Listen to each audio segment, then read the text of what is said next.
principles. Okay? There are 30 students inside the meeting room. I think I 37, 32.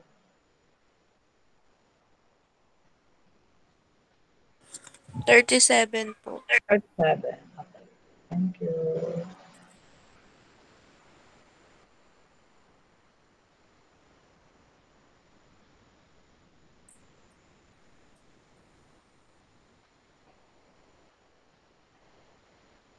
Okay, so can you see the PowerPoint?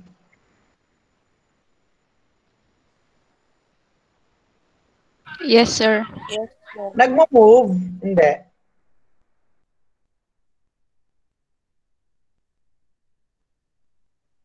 Plus, nagmo-move ang slides? Hindi. Hindi po, sir. Hindi po, Okay. sir. So, exit na natin sa presentation mode. Okay, so we will now proceed to topic number 11. That's under the usability theories. Okay? So, under the usability theories,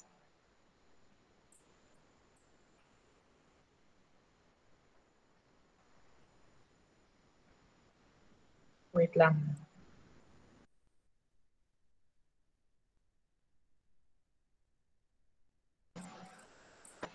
Okay, so under the usability theories, there is what we call the design principles. But before that, we will now proceed to the learning outcomes. We're going to introduce the concept of usability and user experience, understand the fundamental design principles, and of course, we're going to develop of how to apply the awareness.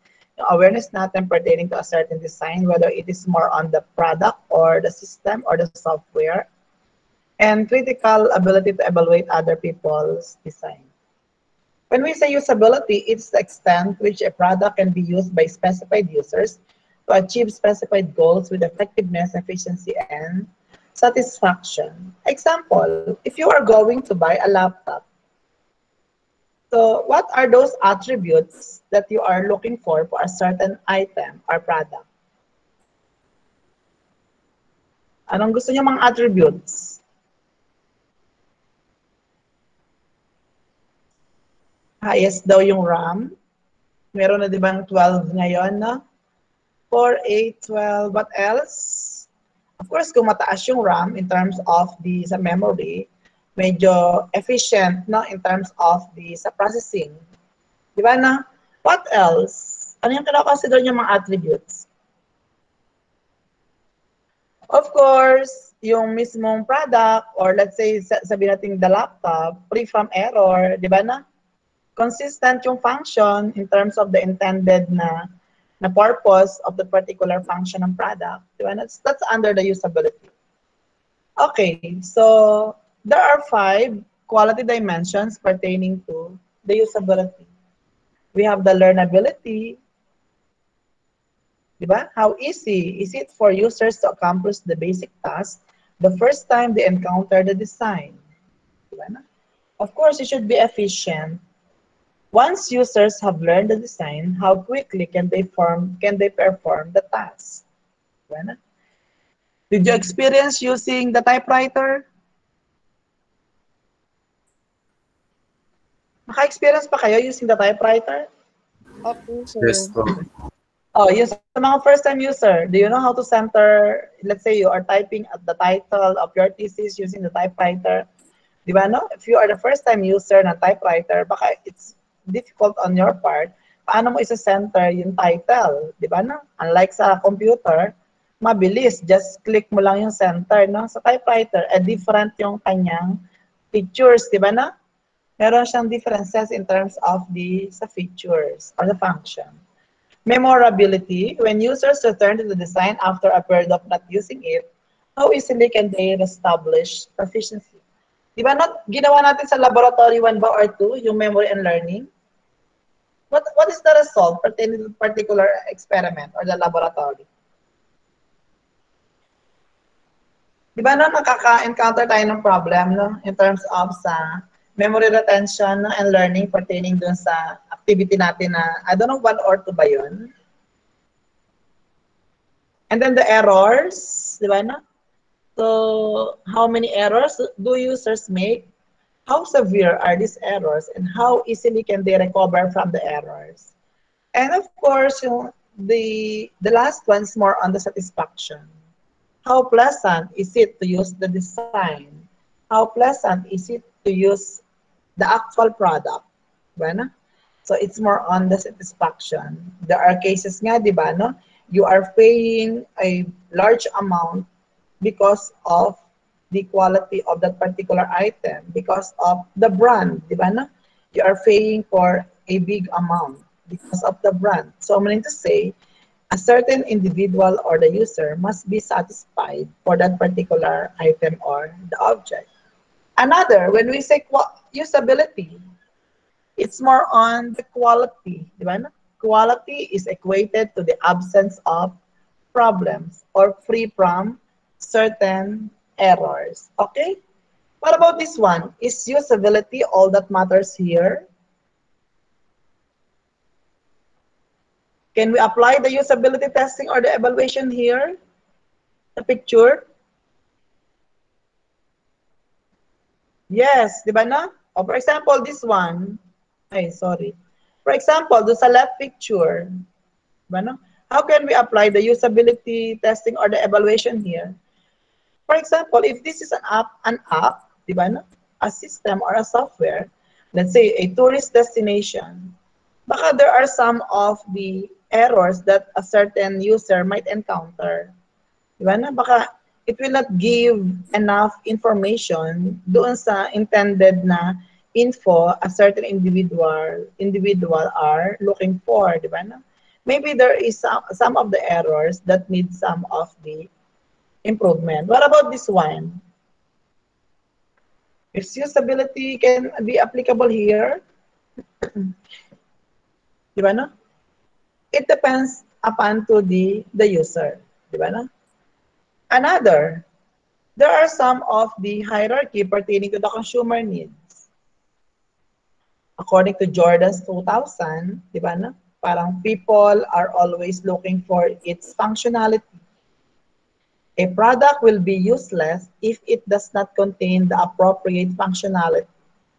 A product cannot be usable if it does not contain the functions necessary to perform the task for which it is needed. Diba na?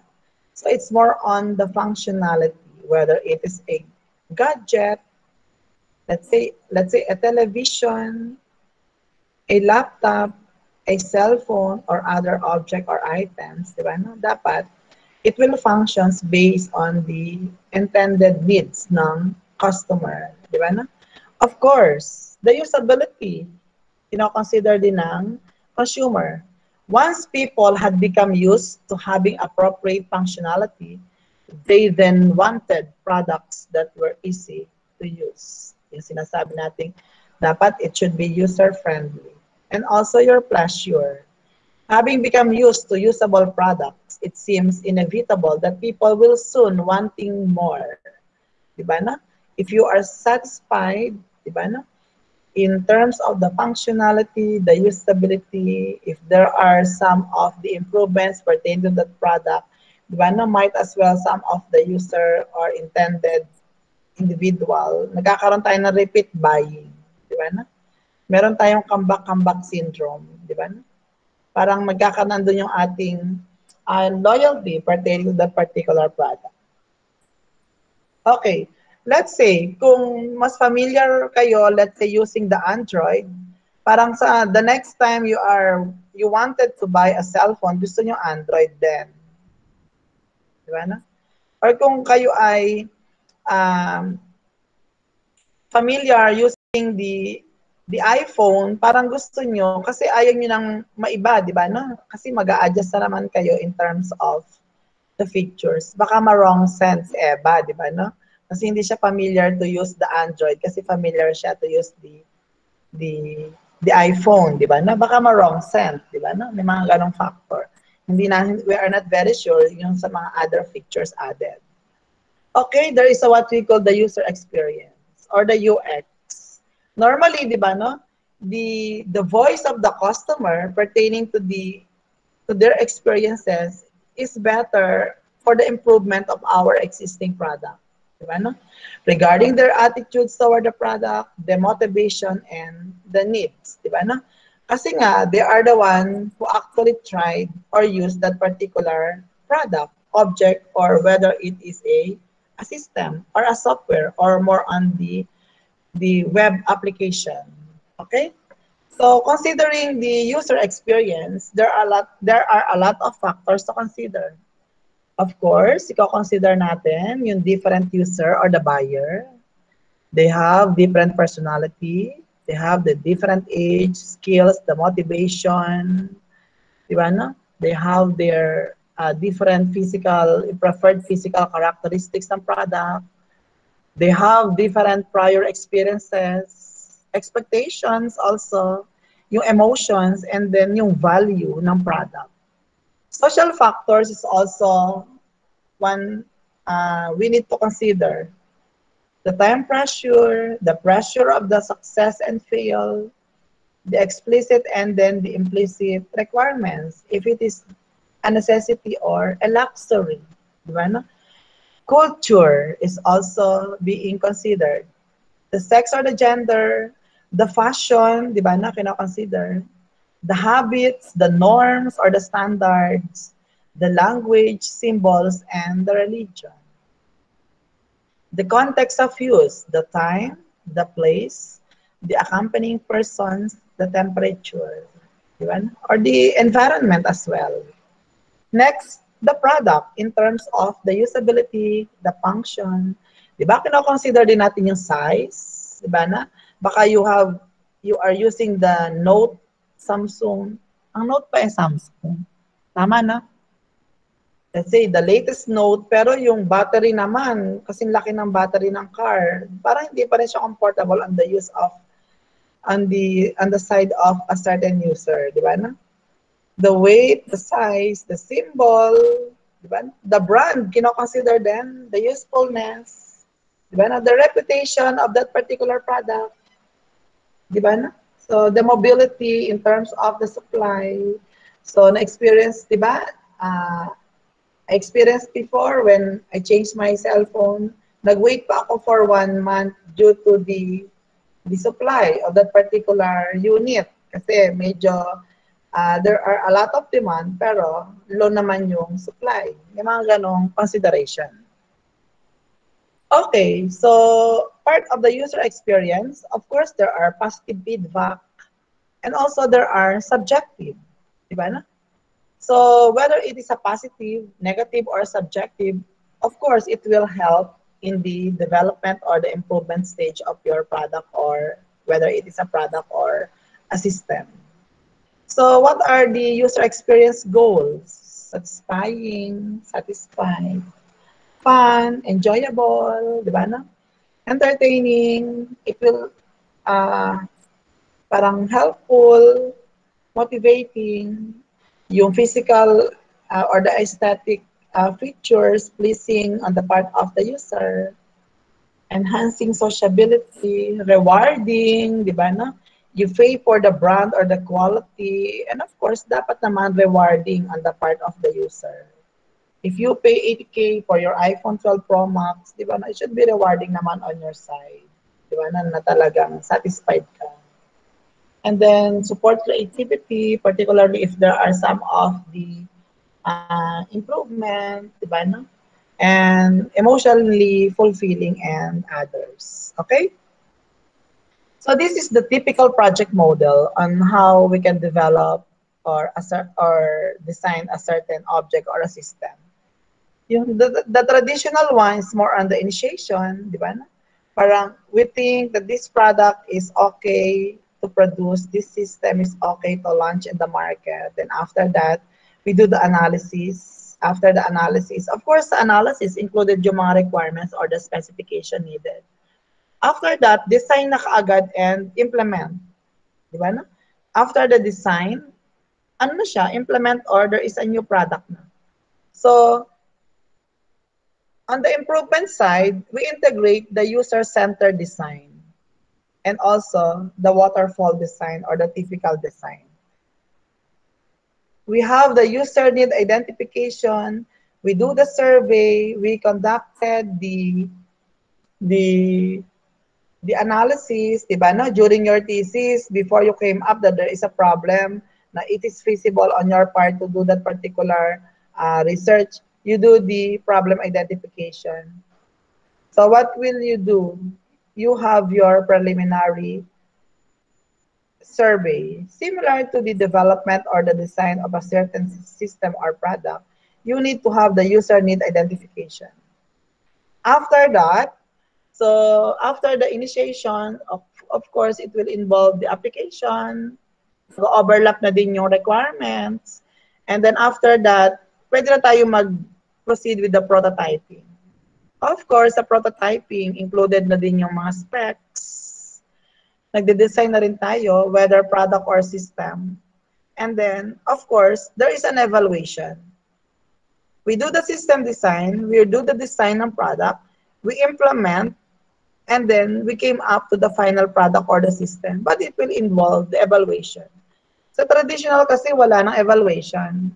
After the design, incorporated na yung mga lahat ng systems, we're going to implement na without any testing and evaluation. Diba? No? That's the difference. No? So what will happen? What will be the edge or the importance of having the evaluation? If there are problems, if there are an error on the design and then the development process, we can correct before we came up to the final product or the system. Diba na? So what are the usability attributes? Some of the common, the usefulness, satisfaction, learnability, memorability, effectivity, and efficiency. Okay? So, of course, so there are some of the selected attributes depends on a certain individual, and it will depend on a certain object that you are looking for. Of course, sabi nyo nga, what attributes are most relevant?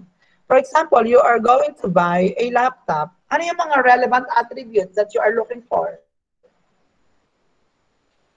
Ano yung mga relevant attributes? You're going to buy a laptop. Sabi nila kanina, di ba, no? In terms of yung memory daw, but important yung memory bago tayo mag-came up sa pinaka-totoong attribute.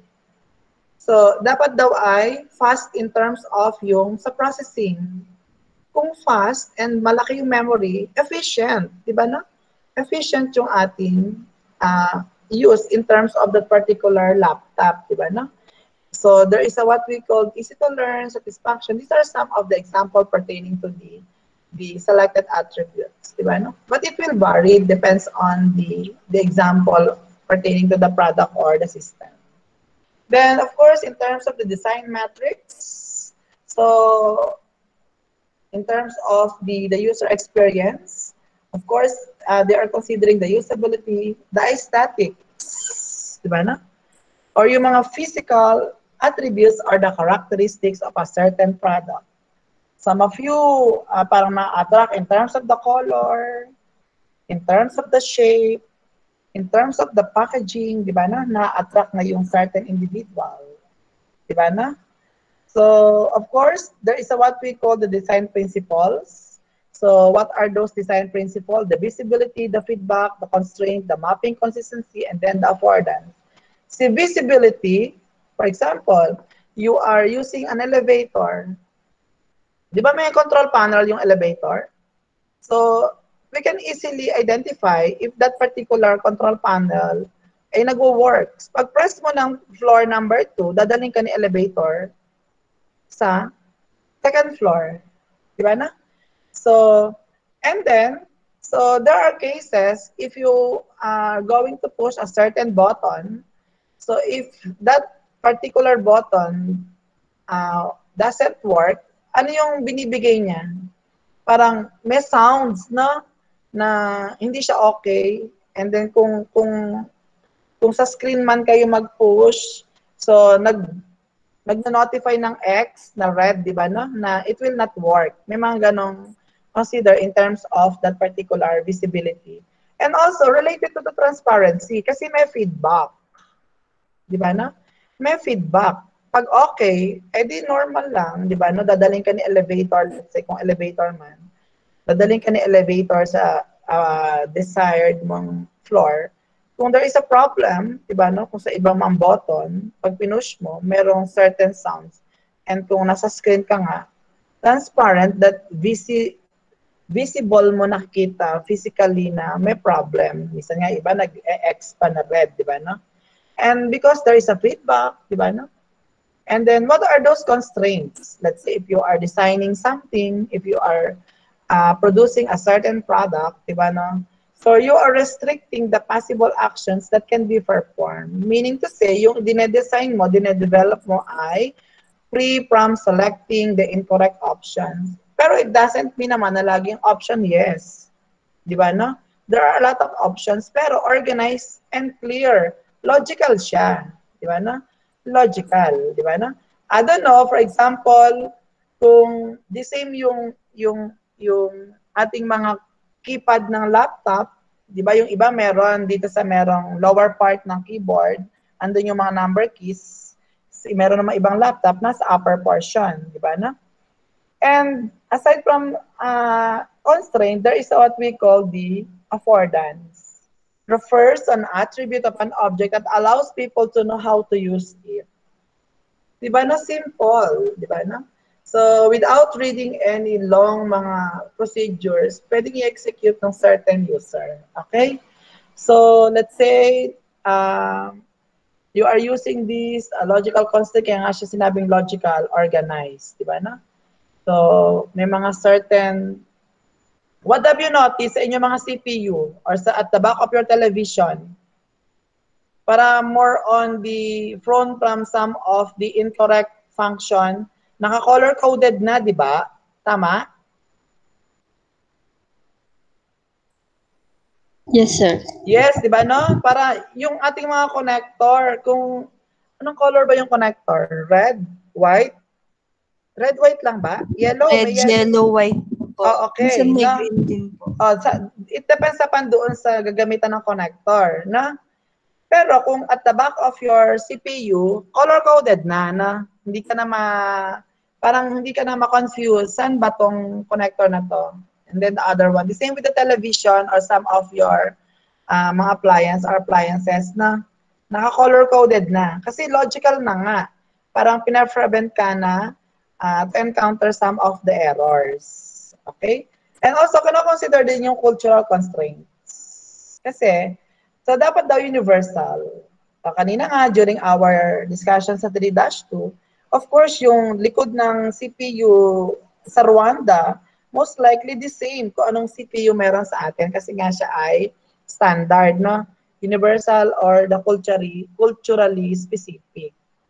So, of course, some of you may mga label, diba, no? May mapping, and then hanggang sa maging sabihin natin na better design, and then consistent, di ba, no? The same yung function, hindi pwedeng yung isa ang design ay ABCD, yung isa ACBD, then di ba, no? The same lang siya, no? Consistent. And then there is what we call internal and then the external consistency, di ba, no? For example, in terms of the system or the software, yung sa internal na program niya, di ba, no? And then sa external or the appearance mismo ng web, di ba, no? Ng web app.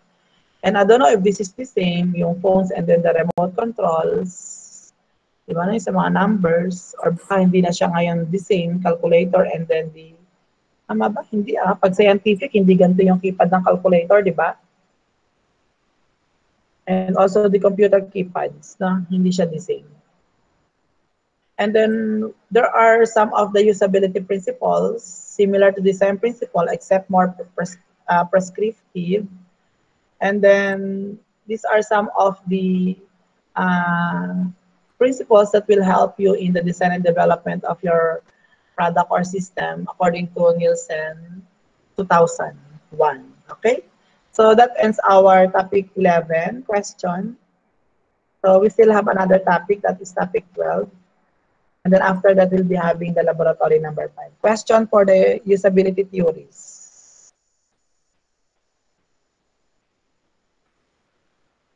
No more Wala na po, question? sir. No more question?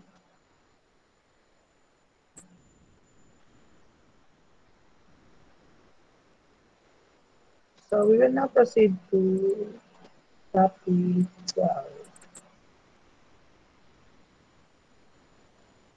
Okay, so it's more on the usability evaluation. Okay, so nakita niyo na yung PowerPoint. Yes po. Okay, so it's more on the usability evaluation. Yung topic 11 kasi, it's more on the usability theories. So this last topic that's under the ergonomics 2, it's more on the evaluation, testing and evaluation.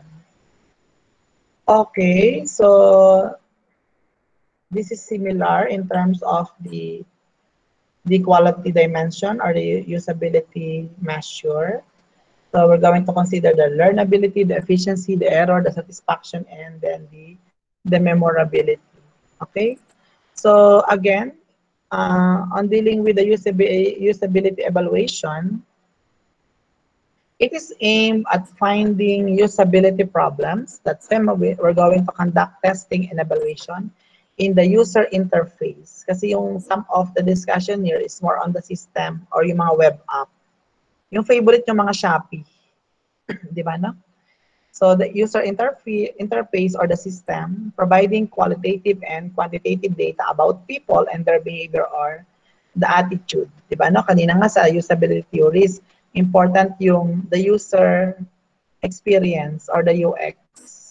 Kasi nga, a usability defect is a product characteristics that makes it difficult or unpleasant for users to accomplish tasks supported by the product. Kasi nga, if you are paying for the quality for the brand amounting to 100,000 to 50,000, and then the functionality, and then after 1 month, the functionality failed, and then some of the functions or the features, hindi kayo naging satisfied, so what will happen? Di ba? So it will result to frustration on the part of the buyer. So there are two types pertaining to the usability evaluation, the formative and the summative. So sa formative, conducted during the design as part of the iterative process. So usually, ano ginagawa sa formative? Allowing the designer to see how their target user audience respond to the interface. For example, if you are developing your thesis, let's say pertaining to the system or the software, di ba during at the middle of the development or the design, so yung mga intended user nyo, mag-evaluate na sila, di ba, ng system or the interface. So what will happen? It will provide the qualitative data. Sabihin nyo, the color is not okay. Qualitative niya, no? So the color is not very catchy, di ba, no? The font size is not readable, di ba, no? There are some of the missing figures. The picture is not related to the topic. May mga ganong something cases. Anong purpose? To improve during the design and the development process. Pag summative, so conducted after the completion of products. Which is better, the formative or the summative?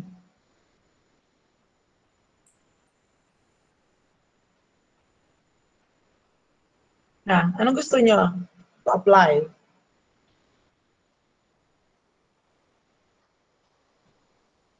Gusto nyo ba muna ma-receive muna ng customer yung inyong actual products under the summative?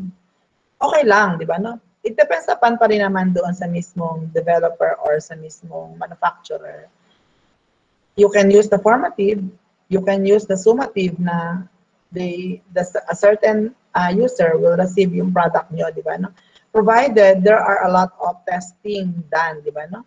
Parang sabi rito, when the cook tastes the soup, that is formative. If you are the cook, ikaw ang cook, taste mo yung soup, that is the formative. Why? Kasi during the process ng you are cooking the soup, you are tasting kung okay na ba yung lahat ng ingredients.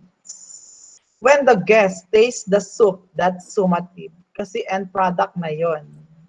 Diba na? End product na yon.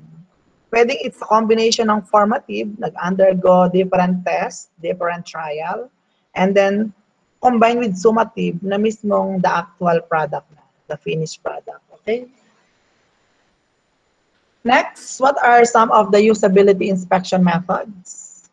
It can be heuristic. So, pag sinabi heuristic, it is the most informal method and involves having the usability specialist. Kung sino lang yung knowledgeable person, the expert, they will be the one to judge whether the interface design establishes usability principles. Diba? Sila lang lahat na expert and the specialist. Another, the cognitive walkthrough. It is a step-by-step method exploring the or inspecting the user interface with a set of questions and creating the success and failure stories. Pwede naka-checklist kayo na may mga question, di ba na? Next, pluralistic. Uses group meetings where user, o pwede naman let's say, mag-develop ka ng product. Si suppliers, si customers, si engineers, si material engineer, and whatsoever, magkakasama kayo in a group and discuss everything. You have your dialogue, di ba na?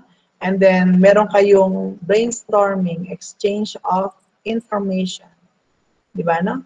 For the improvement ng product. Another is more on the formal usability inspection. Evaluator walkthroughs tasked with the user's goal and purpose in mind.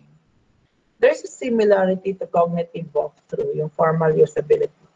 Next, the feature inspection. O, pag bumili kayo ng laptop, ano yung mga, di ba may mga dinademo sa inyo na selected features or function, dapat okay siya before you do the payment. Di ba na? Tama, mali?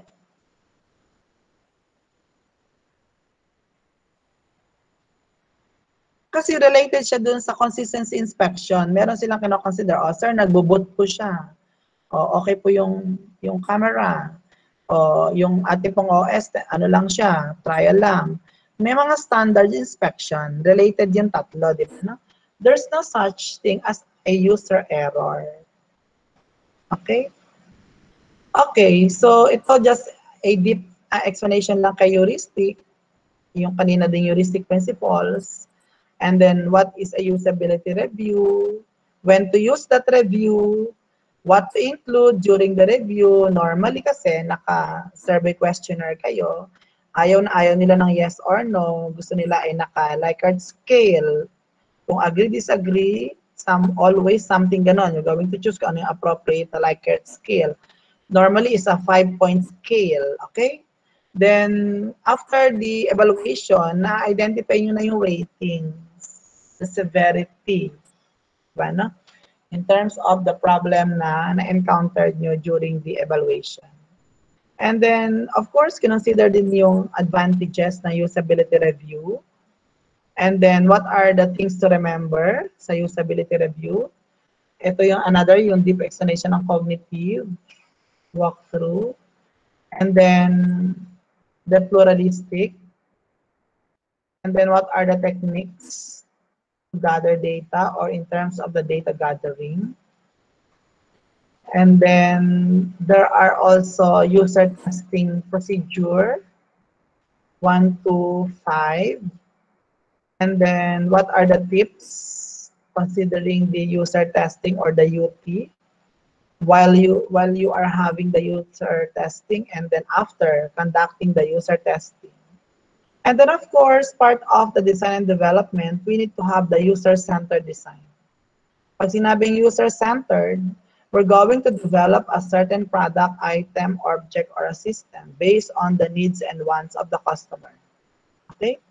We will not develop or produce something na hindi natin na-consider, na survey, or na-conduct ng interview yung ating intended prospect or the buyer. What will happen? It will fail kung hindi natin nila kinonsider. Okay, so when we say user-centered design or the UCD, a design approach driven by the needs and preferences of the users in order to create the effective interactive system. The UCD ensures the usability or the comfortability. So what if there is a negative consequence of not using the UCD? It will result to poor usability. Have you ever tried this type of or similar remote control? there are a lot of buttons, and then baka naman hindi lahat ng buttons ay may nagagamit. Diba na parang it will reduce effectivity, prone to error, and nakaka-frustrate kapag hindi mo makuha yung gusto mo, no? Or hindi mo magamit ng tama yung the remote. So through the application ng UCD, it will have the positive consequences, or what we call the good usability. Diba na na-improve na from this one to the improved one. Increased effectivity, error tolerance, and the user satisfaction. Okay, so what will be the benefit in terms of the usability evaluation pertaining to the system or the interface design? Kasi some of the example here is leading to the system. Example, you develop a tourist app for Indang, Cavite, di ba? So what are the benefits on dealing with the usability testing and evaluation? Of course, in the business. So what will be the advantages and then also the benefits in terms of the usability testing and evaluation? Pag sinabi kasing testing, for example, you're only checking based, for example, in terms of the size, the weight, the color, kung complete ba lahat ng materials or okay yung specs. Pag kasi evaluation, kung car ang dinevelop mo, you're going to drive a car na. Kung talaga ba nagpa-functions lahat doon, di ba? No? I-evaluate mo na siya talaga thoroughly. Kung hindi nagpa-function yung headlight, di ba? No? Kasi pag testing, i-test mo lang, i-check mo lang, checking, meron bang headlight? Meron bang fog light? Di ba? No? So, something like that. Di ba? And then, these are some of the examples. What is the error here sa left side? Or what is the possible improvement here pala sa left side? Ano yung possible error? Ay, nakita nyo? Hindi. Kita po. Ano yung possible error sa left side?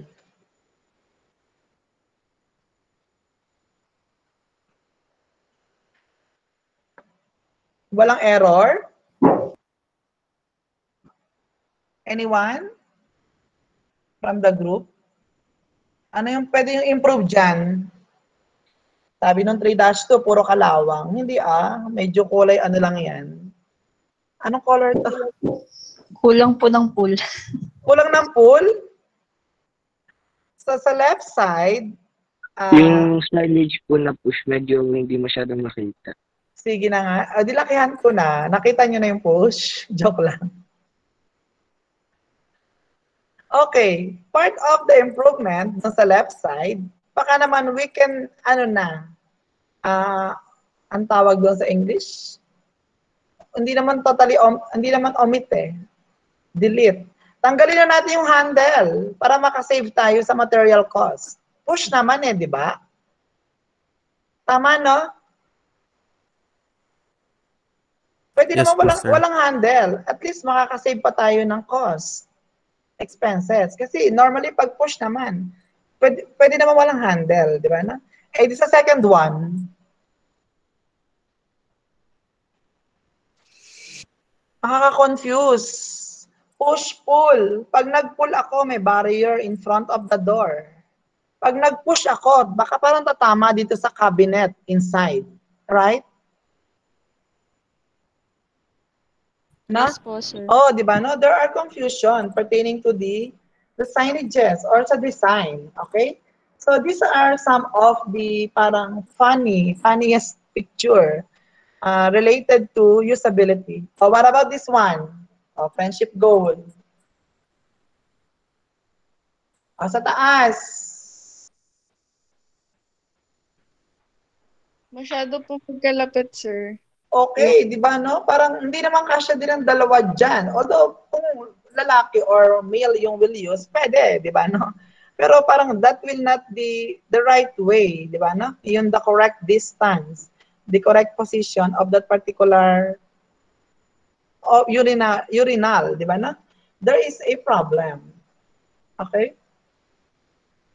So, dito sa left na lower part, There is a bathroom design fail. Anong error dyan? Yung tissue. Ang layo po ng tissue sa sabaw. Aside from malayo, hindi talaga siya required na meron doon. Diba? Kasi pag nag-shower, what will happen? Mababasa. Correct. Oh, this one. Parang hindi naman to the way we look na kailangan natin ganito ang design, no? Dito, di ba na?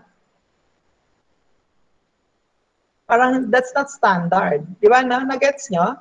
Although medyo nakakatawa yung pictures, pero na-digest nyo ba on how we are going to use ergonomics in terms of the usability analysis? Di ba na? Parang if you are working in a certain company, then you found out there is a problem in terms of this one and this one. So might as well to propose improvements for human comfortability and ease of use. Okay? Nagets nyo ba yung application na ng ergonomics? Opo, sir. Yes, sir. Nabasa nyo ba yung sa Facebook na nagpagawa siya ng house and then he instructed, dapat kasi he instructed na huwag masyadong lakihan ng CR. Yung kasya lang yung isang tao na medyo slim, yun yung ginawa noong naggawa ng CR. Sabi niya, time will come, parang pag tumaba ako, hindi na ako kasya doon sa, parang naging aisle siya. Nakita niyo ba sa Facebook yon? Opo, sir, sa mga body. Di ba, no? Parang kasya lang yung isang medyo slim na individual. There is an error, di ba, no? Kung ganun yung case, we can apply ergonomics, particularly in terms of the usability. Nabasa nyo pala yan, no? Nakita ko lang siya kagabi. Parang, and then, saan nakalagay yung laboratory niya? Parang ganito, no? Pero medyo naka-slant ng konti, no? Parang ito, no? And then, kasya lang talaga yung, yun na, parang naging siyang aisle, no? Parang naging siyang aisle lang siya. Okay, another. This one. Space ang problem. Di ba na? Dito naman, hindi naman talaga standard to have this one. Di ba na? Gets nyo? Opo, sir. Yes, What sir. about this one? O dito, sa left side.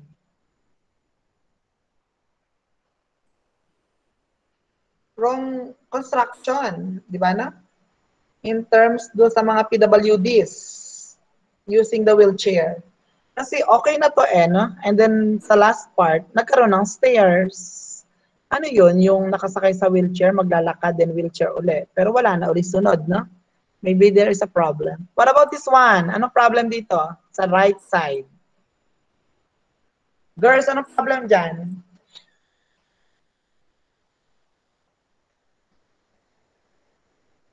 Yung width. Uneven po yung taas ng Sige na nga, uneven. Okay, pwede. What else? Yung Railing uneven. sa gilid. Oo, yung width, no? Tingnan mo yung shoes niya. Kapiraso lang yung nandun naka-step sa stairs, no? Di ba?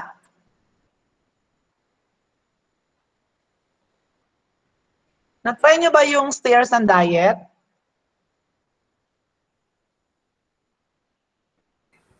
Opo, sir. Oh, anong experience nyo doon? What is as a user? Ano yung user experience nyo? Madulas po. Aside from madulas. Ang tataas nung... Yes, hindi standard. Very good, girls. Di ba, no? Hindi standard. Ang tataas. Di ba, no? Kasi kung makapunta talaga kayo sa ibang building o sa mga malls o other structure na talagang standard, so minsan no need to watch na sa steps kasi alam mo na even na equal yung steps. Di ba, na? Okay. O this one. Pag pupunta ako sa 12th floor, press ko yung 2. Ano yung assurance na mag-stop siya sa 12th floor? Tama, no? Parang in terms of yung kaninang topic natin, the logical constraint, parang may error. If I want to go to floor number 7, I will press or push 1. Ano yung assurance na mag-stop to sa 7? At kailan to mag-stop sa 7? Ang press ko lang 1. Nagets nyo? There is a problem in terms sa mga buttons. Di ba, no? Pero I am not telling you naman na this is just the actual sa elevator. O this one, sa left. Paano pag you are in a hurry? You're going to 9th floor. And then you have a lot of things na iniisip. Parang mental, parang in terms of your critical thinking, nag-overload na. Akala mo, nandito yung 1, parat pala yung pinrest mo. Then pag stop, nasa 2nd floor ka. Balik ka na naman sa 1. Akala mo 4 to, pag press mo, 9 pala. Di ba, no? Parang in terms of the logical constraint, hindi siya organized. Okay? Nagets nyo, class? Opo, sir. Next, this Yes po, one. sir. Girls, bili na kayo niyan.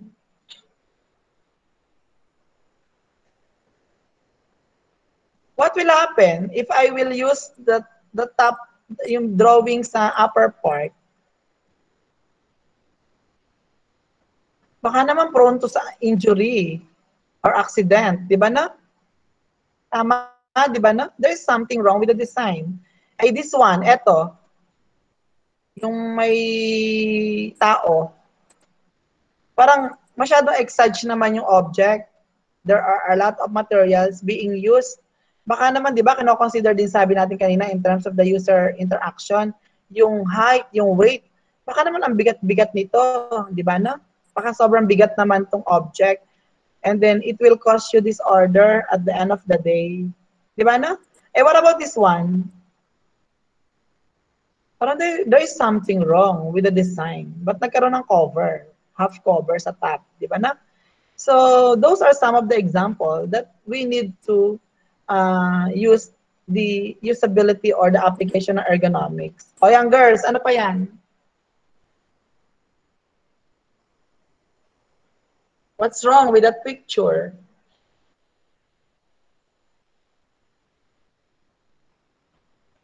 Medyo baliktad, di ba, no? Yung pagkaka-develop ng product, di ba, no? Pag-click mo, hindi sa enemy mo siya pupunta. Sa iyo mismo, di ba, no? Tama?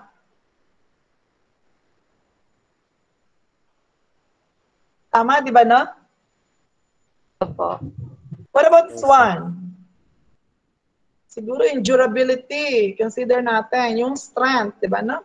O, what will happen sa kanya? Nung ginamit niya, what will happen? Di nagtaob na, di ba, no?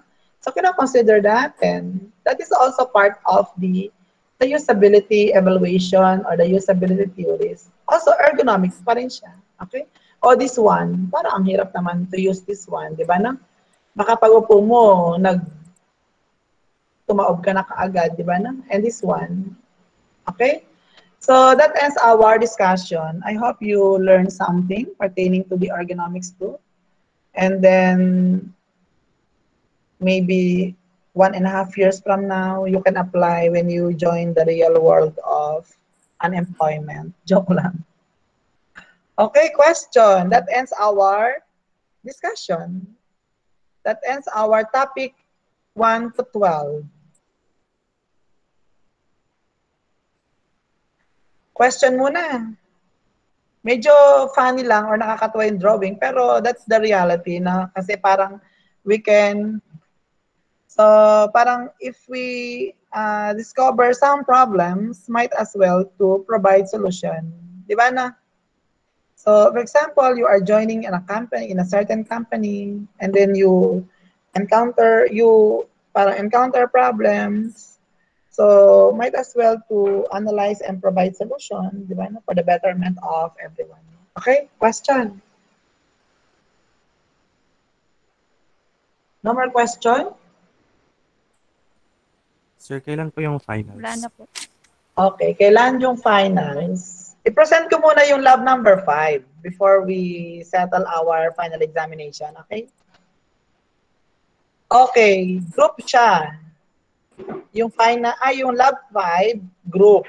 Di ba may groupings na kayo before? Meron? Opo. Opo, sir. Okay, so the same group. Okay. Pakilagay na lang, kindly write yung group members here. And then girls, huwag nyo nang pong i-alter tong title page. Baka lagyan nyo pa dito ng flowers sa left, butterfly sa right. Baka gawin nyo pang pink yung color na to. Huwag nang i-alter, ha? One page lang po yung title page natin, ha? Joke lang. Then you already also have the rubrics. And then this will be the content of laboratory number 5. Usability assessment. Summary, intro, objectives. So discuss the usability assessment, determine the causes of usability problems, and perform the usability evaluation. Form a working team with, kindly fill out this kung ilang members kayo meron. Diba, no? Collectively analyze and evaluate information relative or related to usability. Okay, you're going to choose based on your decision and group kung if you're going to evaluate a product, a system, a web app, or yung mga Shopee nyo, Lazada app, and then I don't know kung anong gusto nyo i-identify. Na? Then you're going to discuss the present situation. Kung product, may drawings, /pictures, and other pertinent documents. Then, dito kasi sa problem statements, more on the nakaparagraph. Dito, sa discuss the problem, pwede ito naka-bullet. And then, since na-identify nyo na yung problem, i-discuss nyo yung paano nyo in-evaluate at bakit nyo na-identify ang problem. Diba na? Then, after that, so you're going to have the improvement. Okay? Then, kung meron kayo pang other discussion or pertinent documents, okay lang. Then, conclusion, references, appendices. So, that ends the laboratory number 5. Okay? Ito ay to be submitted in June 11. Ano? Kasama rin ta, di ba na? Question for your laboratory number 5.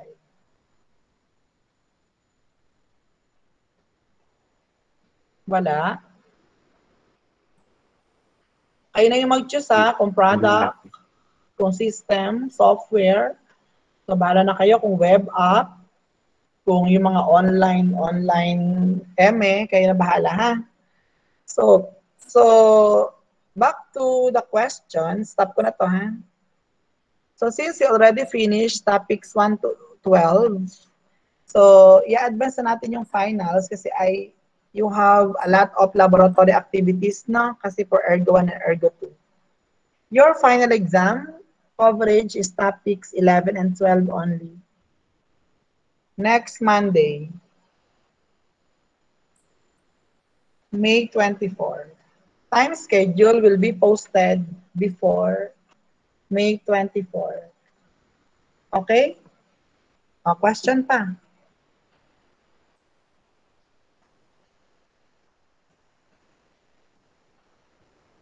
Question. So I will upload the PowerPoint and Lab 5 this evening. Okay, question. Wala kayong question? Wala na po, sir.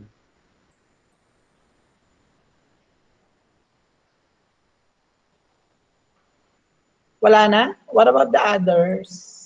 Wala na din? Wala na po, Ay, sir. sir. Oh, Wala na yes. rin po, sir. Kailan po pala ulit siya yung submission ng Laboratory 3 and 4 po sa Ergo 2? Ergo 2? Apo. Yung nakaraan po, sir, na diniscuss niyo pong lab report. Parang ano to? June 11. 11. June 11 din po, sir. Di ba na? Okay. Di ba Janine Togonon? De Los Santos pala. Yes po, sir. June 11. Thank you po. Okay. Okay, wala na kayong question? Ipag-pray nyo na, kasi you still have one academic sem na lang, first sem ng 4th year. After that, kasi immersion na siya. Di ba na? So, ipag-pray nyo na the university will approve yung ginawa naming proposal for you to conduct the OJT online in equivalent to or equivalency to your immersion. And then, kung mag-online immersion kayo, gagraduate kayo nang hindi na kayo visit uli ng CBSU for 2 years na? For 2 years. Kasi yung first sem nyo na lang, yun ang may subjects. Ang second sem ay OJT lang lahat. So, pag-pray nyo na, kasi probably per semester online pa din.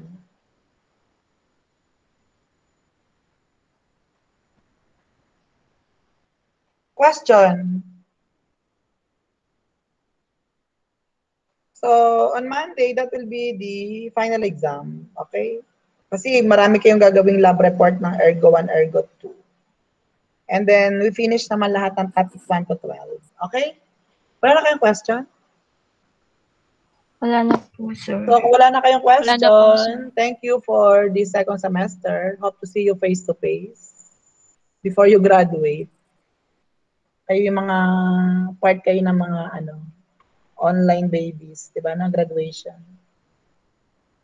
Okay, so kung wala na kayong question, sa lahat po ng mga advices ko, kindly send na po ang chapters 1 to 3. Kasi baka biglang mag-send kayo sabay-sabay ng biglang 5 groups. Ang hirap basahin. Di ba, no? So, pwede na po. So, kung wala na kayong question, so thank you. We will not meet online. Diba na? Kasi exam na natin, then mag-wait na lang ako, follow up na lang sa mga laboratory reports. Okay? So, hope to see you again sa first semester. That will be August. Okay, so no more question, ha? Wala na po, sir. Okay, so kung Wala na po, sir. wala na kayong question, so thank you for the whole semester.